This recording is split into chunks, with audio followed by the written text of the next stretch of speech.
Jacob Tharakan ഇവിടെ ഇവിടെ ഇവിടെ ഇപ്പം ഷഹബാസ് ഷരീഫ് സംസാരിക്കുന്നുണ്ട്, ഇപ്പം ഖ്വാജാസിഫ് സംസാരിക്കുന്നുണ്ട്, ഇപ്പം ഇഷാഖ്ദർ ട്വീറ്റൊക്കെ ഇടുന്നുണ്ട്. ശ്രീ ജേക്കബ് തരകൻ, നമുക്കറിയാവുന്ന ഇത് അവരൊക്കെ വെറും പപ്പറ്റുകളാണ്. അവിടെ കാര്യങ്ങൾ കാലാകാലങ്ങൾ തീരുമാനിച്ചത് പാക് പട്ടാളം തന്നെയായിരുന്നു. അസീം മുനീർ വരുമ്പോൾ അസീം മുനീറിൻ്റെ ഏക ലക്ഷ്യം, അദ്ദേഹത്തിൻ്റെ ഏക ചിന്ത ഇന്ത്യ വിരുദ്ധത മാത്രമാണ്, ഇന്ത്യ എങ്ങനെ ഉപദ്രവിക്കാം എന്ന ചിന്ത മാത്രമുള്ള ഒരു എന്ന് പറഞ്ഞാൽ ISIയുടെ മേധാവിയായിരുന്ന ആ ചിന്താഗതിയിൽ വരുന്ന ഒരാൾ. അയാളുടെ ലക്ഷ്യം അധികാരം പിടിക്കൽ, കിയാനയുടെ മുഷറഫിൻ്റെ വഴിയിലൊക്കെ പോകലൊക്കെ ഉണ്ട്. അതുകൊണ്ട് നമ്മളിപ്പോൾ ഈ വെടിനിർത്തലുണ്ടായി, നമ്മൾ ഓപ്പറേഷൻ സിന്ദൂർ എന്ന് പറയുന്ന അവർക്ക് അതികഠിനമായ ശക്തമായ മറുപടി കൊടുത്തു എന്നുള്ളത് കൊണ്ട് നമുക്ക് സമാധാനമായി കിടന്നുറങ്ങാം എന്നൊരർത്ഥം അവിടെ ഉണ്ടോ ശ്രീ ജേക്കബ് തരകൻ?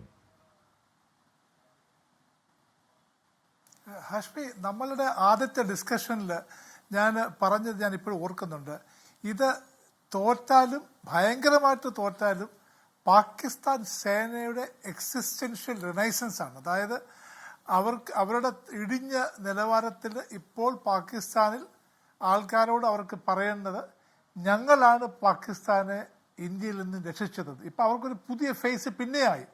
ഇപ്പോൾ എൻ്റെ നേരത്തെ പറഞ്ഞ സ്പീക്കർ പറഞ്ഞ പോലെ ഒരു പക്ഷേ വളരെ പോപ്പുലറായിട്ടുള്ള ഒരു ഒപ്പീനിയൻ അല്ലായിരിക്കാം, ഈ തോൽവിയാണെങ്കിൽ പോലും പാകിസ്ഥാൻ സൈന്യത്തിന് രണ്ടാമത് പിന്നെയും പാകിസ്ഥാൻ ജനതയുടെ ഇടയിൽ ഒരു റിനൈസൻസ് അല്ലെങ്കിൽ ഒരു റീബർത്ത് പോലാണ്, അവരുടെ റെലവൻസ് കൂടി. അതുകൊണ്ട് തന്നെ താങ്കൾ പറഞ്ഞ പോയിന്റ്, ഇപ്പോൾ അസീം മുനീറിൻ്റെ സ്റ്റോക്ക് മാർക്കറ്റിൽ വില കൂടി. ബാക്കിയുള്ളവരൊക്കെ ഇനിയിപ്പോൾ പിന്നെ കൂടുതൽ പപ്പറ്റാകത്തേ ഉള്ളൂ. പണ്ട് നമുക്ക് ഓർമ്മയുണ്ട്, എലക്റ്റഡ് ഭയങ്കര പവർഫുൾ പ്രൈം മിനിസ്റ്റർ നമ്മൾ വിചാരിച്ച നവാസ് ഷെരീഫ് പോലും പറഞ്ഞു, ഞാൻ അറിഞ്ഞില്ലായിരുന്നു പർവേസ് മുഷറഫ് എൻ്റെ പുറയിൽ ഇത് പ്ലാൻ ചെയ്യുന്നുണ്ടായിരുന്നെന്ന്. ഇതിപ്പം അറിയേണ്ട കാര്യമൊന്നുമില്ല, മുനീർ പറയും, അവർ കേൾക്കും. താങ്കൾക്ക് ഓർമ്മയുണ്ടല്ലോ അവിടുത്തെ ഡിഫൻസ് മിനിസ്റ്റർ ആദ്യമേ പറഞ്ഞത്, ഞങ്ങൾ ഇവിടെ നിർത്തുകയാണ്, ഇനി ഞങ്ങൾ എസ്കലേറ്റ് ചെയ്യുന്നില്ല എന്ന്. 6 മണിക്കൂറിന് ശേഷം ഡിഫൻസ് മിനിസ്റ്റർ തിരുത്തി പറഞ്ഞത് നമുക്ക് മറക്കാനൊക്കത്തില്ല. അവിടുത്തെ കടിഞ്ഞാൻ പിടിക്കുന്നതും അവിടുത്തെ കുതിരപ്പുറത്ത് പോകുന്നതും ബാക്കി എല്ലാവരും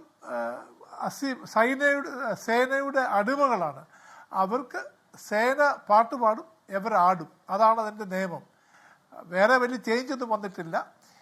നമുക്ക് സമാധാനമായിട്ട് ഇപ്പോൾ ഉറങ്ങാം. പാകിസ്ഥാൻ സേനയ്ക്ക് സമാധാനമായിട്ട് ബാരക്കിലോട്ട് പോകാം. അവർ പിന്നെയും പാകിസ്ഥാനിൽ റെലവൻ്റായി എന്ന് അവർക്ക് മനസ്സിലായി.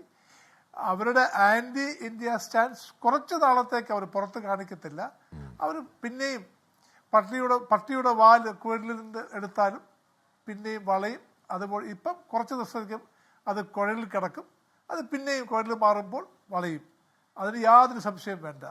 നേരത്തെ പറഞ്ഞ സ്പീക്കേഴ്സ് പാനലിസ്റ്റ് പറഞ്ഞതുപോലെ ആൻറ്റി ഇന്ത്യ ആണ് അവരുടെ ആത്മാവ്. ഇന്ത്യ വിരുദ്ധമാണ് അവരുടെ ഓരോ ശ്വാസവും.